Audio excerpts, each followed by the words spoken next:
میں جملے کو دہراتا ہوں، شاید کسی کی مری ہوئی غیرت جاگ جائے۔ اگر دل میں ایمان ہو، میں اللہ کی قسم دے کے تم سے سوال کرتا ہوں، اگر کوئی مجمع تمہاری ماں کو زانیہ، فاحشہ، بدکار کہتا ہو، کیا اس مجمع پہ زینت بنو گے اسٹیج کی؟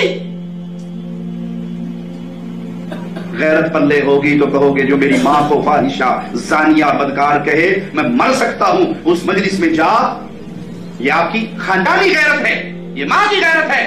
ہماری سب کی مائیں قربان ہو جائے مومنوں کی ماں عائشہ پر سلام اللہ علیہا رضی اللہ تعالی عنہا، جو سیدہ کے بارے میں بکواس کرتے ہوں، زبانیں دراز کرتے ہوں، گالی گلوچ کرتے ہوں۔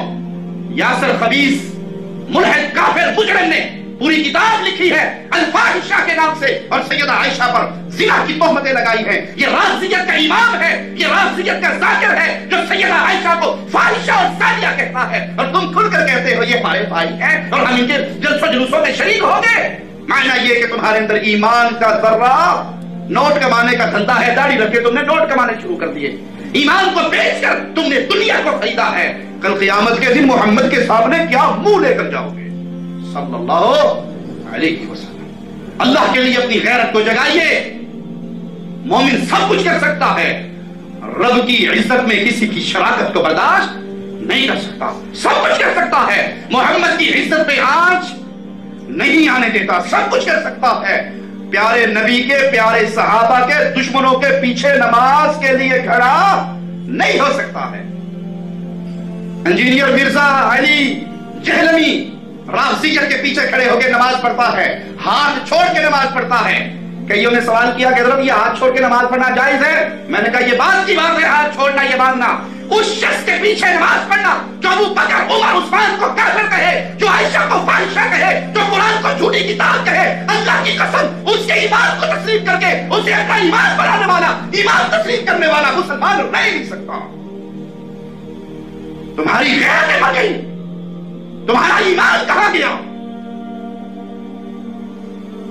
للہ ثم للتاریخ کتاب کے اندر موسوی نقل کرتا ہے اپنے شیخ کے حوالے سے کہ ہمارے شیخ نے کہا تھا نقل کفر نواشد ان کی غیرت کو جگانا چاہتا ہوں جو ان جیسے چھپے ہوئے رافضیوں کو اپنا لیڈر سمجھ بیٹھے ہیں کہ محمد صلی اللہ علیہ وسلم تو جنت میں جائیں گے لیکن محمد کریم کی شرمگاہ کو جہنم کا عذاب ہوگا کیونکہ اس نے عائشہ اور حفصہ سے نکاح کیا تھا۔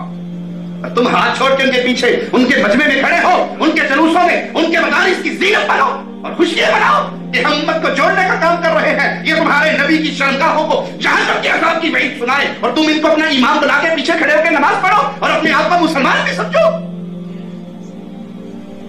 مومن کی غیرت ہوا کرتی ہے، یہ زندگی سدا نہیں رہنی۔ کوئی یہ سمجھ بیٹھے کہ یہ تو بڑی سخت باتیں ہیں، زندگی کے فیصلے دھرتی پہ نہیں ہوتے، عرش پہ ہوتے ہیں۔ موت ایک دفعہ آنی ہے، دو دفعہ نہیں آنی۔ ٹرک کے نیچے آ کر بندے مرتے ہوتے ہیں، روڈ ایکسیڈنٹ میں بندے مرتے ہیں، کینسر کی بیماریوں میں بندے مرتے ہیں۔ کتنی پیاری موت ہے جو رب کی توحید کے لیے آتا ہے۔ الذین جاءوا بالإفک عصبۃ منکم لا تحسبوه شرا لكم بل هو خير لكم لكل امرئ منهم ما اكتسب من الإثم والذي تولى كبره منهم له عذاب عظيم۔